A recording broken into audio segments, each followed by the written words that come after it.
Приказен свят.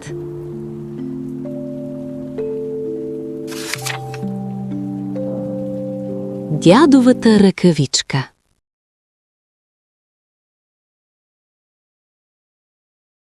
Тръгнал дядо за златица, но си изгубил ръкавица. Там играла по поляна малка мишчица гризана. Ръкавичката видяла и на топличко се свряла.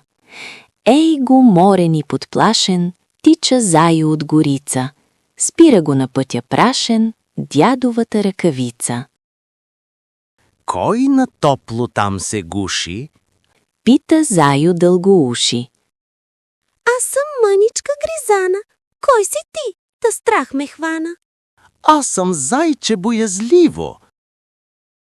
Каза заю предпазливо. В тая топла ръкавица мир дали ще се намери за моята плахичка душица? Влез, самичка ми е скучно. Рече гризла благозвучно. Подир малко иде лиса. То без нея дали бива?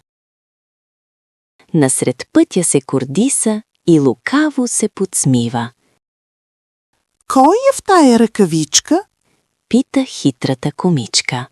Мишка мъничка гризлива, тук на топло си почива.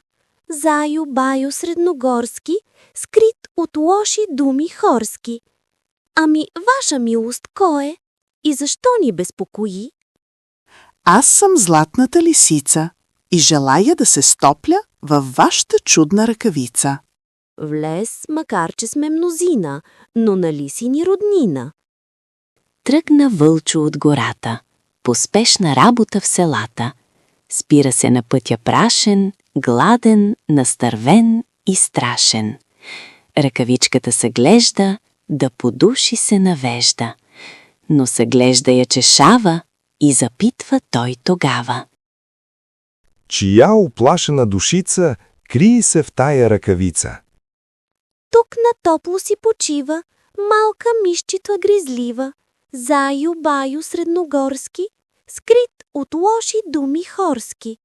Още нашата комица, златокожата лисица.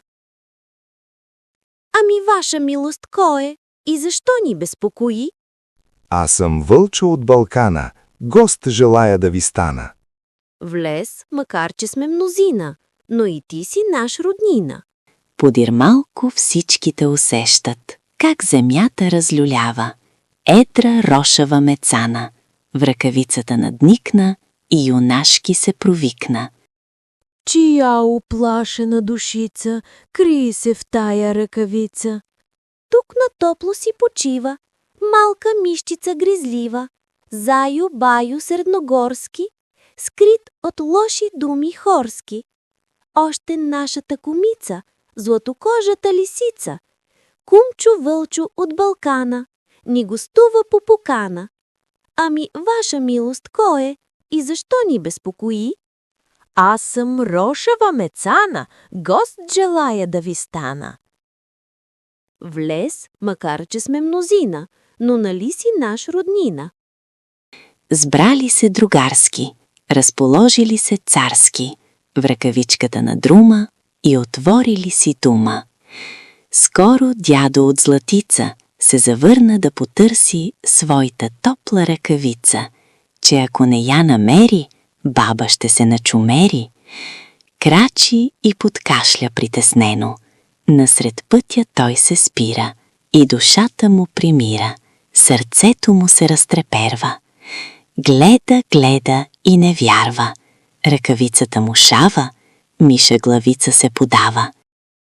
И опашка от лисица, и парченце от ушенце, едно къщи кожух мечи, светят остри зъби нечии. Какво мислиш, бре, човече? Дядо сам си рече, и ръкавите запретна, и в каруцата ги метна. Вечерта дома го срещна, неговата баба стара, и видя голямо чудо. Дядо лов с колата кара, и засмян дори до уши, той лулата важно пуши. Край.